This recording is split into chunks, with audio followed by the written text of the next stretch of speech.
And they partnered with local tribes in San Francisco Bay Area. This is Corinna Gold. She's the chairwoman who got land back on a shell mound burial ground in Berkeley. And then they walked past the oil wells. They walked. Next slide. They ran in the heat. This is August, September. Next slide. And they biked. And allies came to join, tribal members, family. This woman did an incredible documentary called Swahanime, which means one sacred thing that is water. And then we had lots of people who were just bearing witness, and I feel like that was just so impactful for anybody. You know, what are you guys doing? You're walking around. And especially for youth, I think it was cool to see. Next slide. And this guy's like, you know, we're going through the middle of nowhere. What are you guys doing? So it was a really cool way for indigenous leadership and movements to be witnessed and seen, especially in a time when they feel so invisible in this country.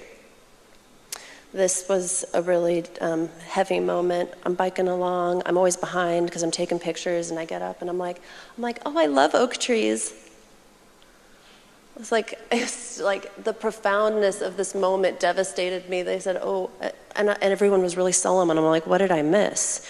And they said, this is the tree where indigenous people would be hung in their communities. Because every time we went through it, we camped in a different place. We made contact with the tribes on that territory, and they asked for permission to be on the land, and they made connections and shared food and prayers together, which was a really powerful part of the movement. And by the time we got all the way up to Shasta, at their ceremonial grounds, it was a beautiful thing. They did that 4 years in a row. It's a tradition to do prayerful journeys and ceremonies 4 times to really show your commitment. And then they did that 4 again. And the salmon are doing much better. And they actually got to have some word with the government about what their salmon is, because they had this magic moment where they were starting this journey, and there was a tribe in Australia, and they were like, we have your salmon. And that's a whole other story, but it's in the magazine, which happens to be sold out, so that doesn't matter, but you can get a free download online. So this is the Trail of Truth. And go back one slide for me, Javi. Thank you, Javiera, for supporting me up there. She'll be talking later on the panel. Trail of Truth was a journey that started last year, and it was a San Francisco Bay Area tribe trying to get their recognition by going across the country on horseback. And the California tribes are not horse people, but they had made relations with the Oglala Lakota on Pine Ridge through Sundance, and so they were supported in this journey by their relatives on Pine Ridge. This is a photo from the beginning of their ceremony. Next slide. Poison ceremony. The women. And they really had a lot of support from the Chicano community come out and support them as we crossed the Golden Gate Bridge and shut it down. Next slide. This is Charlene Nijme, chairwoman. And Ampo is Lakota. That's by the time we got across the bridge, which was kind of like they had actually been pulled over by the police at that point. So they let us off the hook because I really felt like it was a women-led movement kind of thing that got us off the hook, because it was I don't know, got to take that get out of jail free card sometimes, right? Okay. And this is by the time we got out onto Pine Ridge. So I flew back to join them on Pine Ridge. And they continued on horseback. They didn't go the whole way on horseback, but they would do these ceremonial rides with the locals. Focusing a camera on horseback is really hard, but I like the way this one turned out. This is Ampo's daughter. an uncle, Alex White Plume, and Perseus. And Alex, there's a documentary called Standing Silent Nation about him and his family trying to grow hemp on their land on Pine Ridge and getting raided by the DEA like 4 years in a row, even though it wasn't marijuana, and it totally destroyed their economics. And another generation down, when they had so much hope, they had to sell 79 horses, like all they had, because they couldn't pay back the agricultural loans. It was just devastating.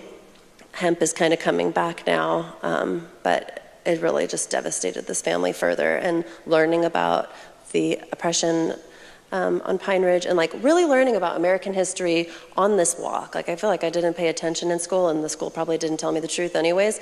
So really learning in the moment, it was fairly just haunting, and really also gave me more motivation to support their movements. Next slide. This is a young warrior who supports. Next slide. And we rode into a powwow, and the Lamback flag is always there. So here's a few photos from the powwow in Porcupine. And Porcupine, they had just had like a shooting at the powwow a couple of days earlier, so it was really heavy vibes at the powwow that day. But we literally rode in on horseback and rode around in the circle, like 50 horses. It was really incredible. And while we were there, we went to Rapid City. It's also known as Racist City, and there was a thing called the Feed. We did a ride, and then we stopped at this church, and a local organization was giving away like literally $30,000 of buffalo meat to the community. It didn't matter if you were black, didn't matter if you were white, didn't matter if you were Lakota or not. They were feeding everybody. And that type of like feeding the family first, making sure the community is taken care of, is so ingrained in their life ways. And it was a really profound thing to witness. Next slide. So everyone was pretty stoked. Here's some folks going away with their bags of bison. An elder that had ridden with us. And then we moved on to Seneca, and Seneca is where the Iroquois Nation is, and that's where the American democracy is modeled after, it's the Iroquois Nation. And there in Seneca, we were there on Orange Shirt Day, which is a day where they march to remember those who were lost in residential schools across America, which are still living. Their aunties, grandmas survived the residential schools. So it's a day to honor the survivors, and they were on horseback all over, but I wanted to share that they went through Times Square, which was completely unplanned and very like just the contrast of them being downtown, just asserting their sovereignty was really powerful as they made it to Washington, D.C., their end goal on Indigenous Peoples Day. Next slide.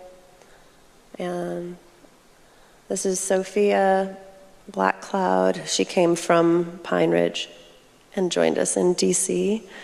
She's actually Chumash, which was cool because she's from Santa Barbara. Next slide.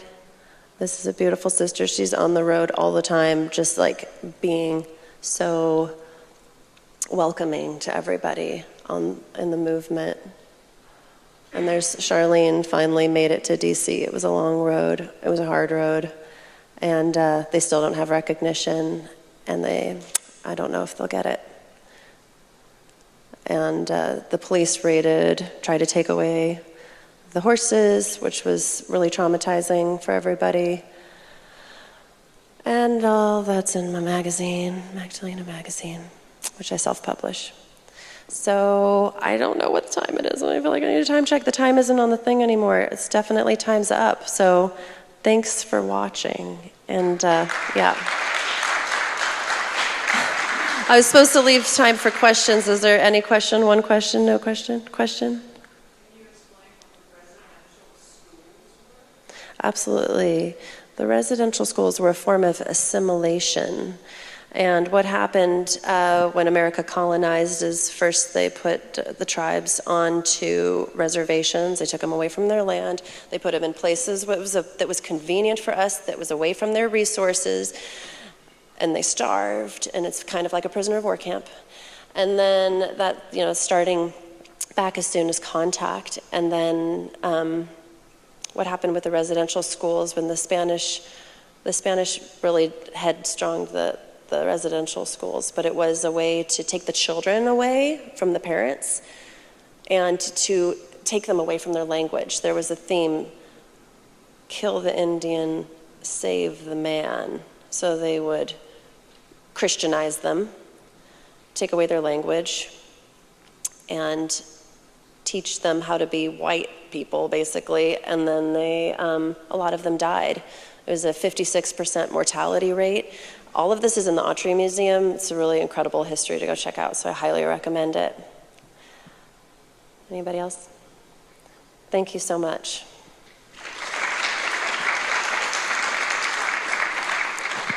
I think next we got Calumet, is it?